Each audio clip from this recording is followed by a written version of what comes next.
In this video guys, we're gonna build this cheap gaming PC for Call of Duty Warzone. You can build in 2021. Let's get it!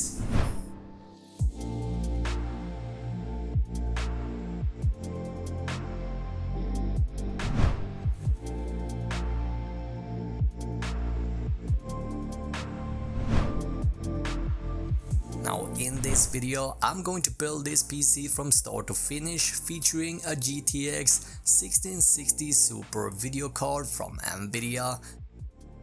Now I'm going to run you guys through the entire building part before looking at some epic Warzone gameplay at 1080p low to high settings, or we also gonna look at 1440p resolution so that you get an idea what kind of frame rate to expect.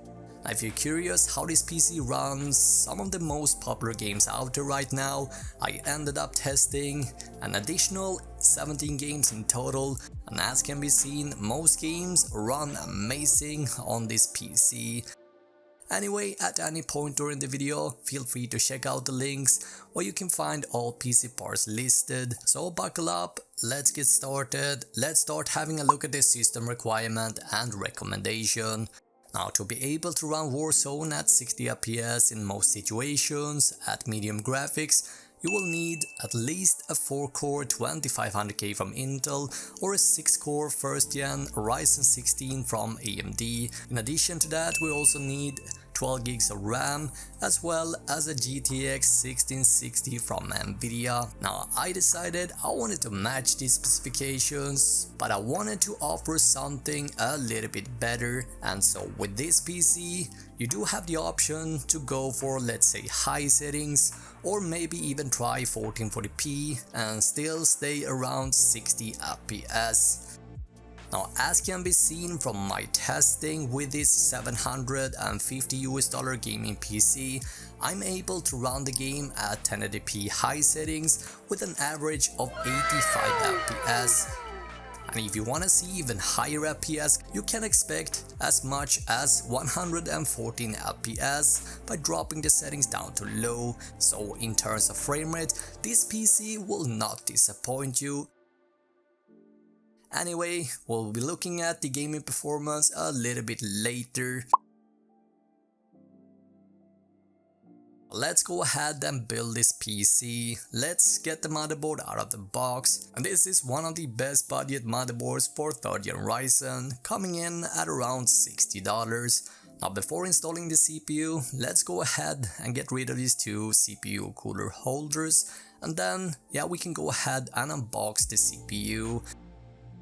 Now for this Warzone build, I am picking the 6-core Ryzen 5 3600 with a 3.6 GHz base clock and a 4.2 GHz boost clock, which is a perfect match for any fast-paced esport game in 2021.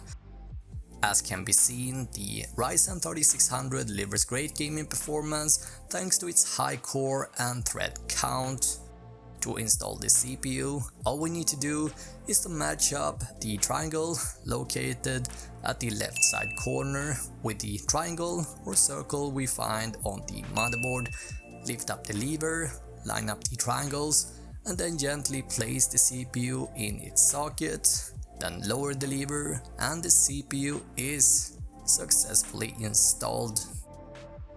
For the CPU cooler, I'm picking the included one that comes with the 3600. This is a great heatsink that will keep our CPU fairly cool and quiet. The installation process is super simple. Now guys, make sure that the AMD logo is facing the I/O, then carefully tighten the cooler down in a pattern like so until you feel resistance, and don't use excessive force. Then you wanna take the CPU fan cable, and this should be plugged into the CPU fan header on the motherboard we find at the top corner. Next up then is the M.2. The unit I'm using for today's build is this high quality $60 Kingston unit that I've been using for most of my PC builds. Now the M.2 easily slides into its socket with a sort of a 45-degree angle and will be fastened into place using the M.2 screw. And that brings us over to our RAM pick for today's build. Now for Warzone, 12GB of RAM is recommended. And to be on the safe side, we're gonna go with 16GB. This is a 2x8GB kit with a price tag of $88, making it one of the cheaper choices out there currently. But if you're looking for a similar RGB supported kit, I'll be linking up my top favorite budget choice down below as well. So let's go ahead and prepare our case, guys. This will be my new case that will be holding all my PC parts. This is the Co-Link Citadel Mesh, and unboxing it was a really great feeling. Let's go ahead and get a great look at the case. Now obviously very beautiful, and I love that RGB ring effect. Now, I know this case can be a bit tricky to find in the US and Canada, and so I recommend you guys to check out the Cooler Master MV311 instead, which is a similarly priced case that offers great cooling and RGB customization. So let's go ahead and remove the glass panel, which we do by sliding it off its hinges. Now before installing the motherboard, don't forget the motherboard IO shield we find inside the motherboard box. Now this will be installed from the inside of the case with these circular audio ports at the bottom. Now we can go ahead and secure the motherboard using the screws that comes provided by Co-Link. Now we're almost ready to install our power supply, but first let's go ahead and install the case cables for the power button as well as the RGB. But let's start with USB 3, and this is what this cable looks like. The connector is located down at the bottom of the motherboard. Moving on to the front audio, and this cable goes to the left side corner. Next up is the USB cable, and this one goes right next to the USB 3 connector. And lastly we have the front panel connectors, and these can be found on the lower right side. Grab the power supply and make sure that the fan is facing downwards. Put it in its slot and secure it using the 4 included screws. We're just gonna do a few more cables before it is time to install our video card. And first up we got the 24-pin power for our motherboard, and this one goes to the right side corner. Next up we have the 8-pin power, and this one is going all the way up to the top left side corner. We also need a free SATA power connector to feed some power to the RGB button we find at the front of the case. Also guys, if you do decide to pull the trigger on the Cooler Master case, make sure to add a Y-split fan cable, as the motherboard only has one case fan header. Alright, so time to go ahead and install the graphics card. This is the GeForce GTX 1660 Super. Now the model I'm demonstrating on is called Super SC, and it comes from EVGA. But as always, you can use whatever 6060 Super variant you want and expect similar gaming performance.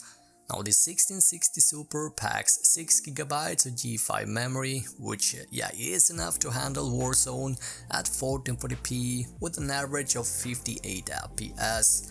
Now having a look at the 1660 performance done against similarly priced competitors, we see that this $219 GPU is holding up great in today's modern games, which makes it the perfect pick for a cheap gaming PC for Warzone or any other esports game in 2021. Now if we take a deeper look at the 18-game benchmark, running most games at high to ultra graphics, the 1660 Super delivers fantastic results and 1080p and even handles 1440p pretty alright as well. But that being said, everything isn't bells and whistles. Availability is still very limited. The situation is, however, looking better every day. Anyway, plug in the graphics card and take this PCIe cable and plug it into our graphics. Slap on the side panel and that's it. Let's fire up the PC and let's take a greater look at Warzone at a deeper level. But before we do that, here's what the final part list is looking like. Now, assuming that the GPU prices keep falling, you should be able to pick up all parts for around $750 US. Now, this is definitely one of the best price to performance gaming PCs out there right now. So looking at the gaming performance once more, starting with 1080p, you can see that I'm pushing the PC as far as possible without exceeding the video RAM limit. Now with these settings, we're averaging around 85 FPS with 1% low at 64. Now with pretty much everything set to low with resolution scaling still at 100%, you can expect around 114 FPS on average, and if you do have a 1440p monitor, 57 FPS is what you can expect, which isn't too shabby, knowing that we're running the game at high settings.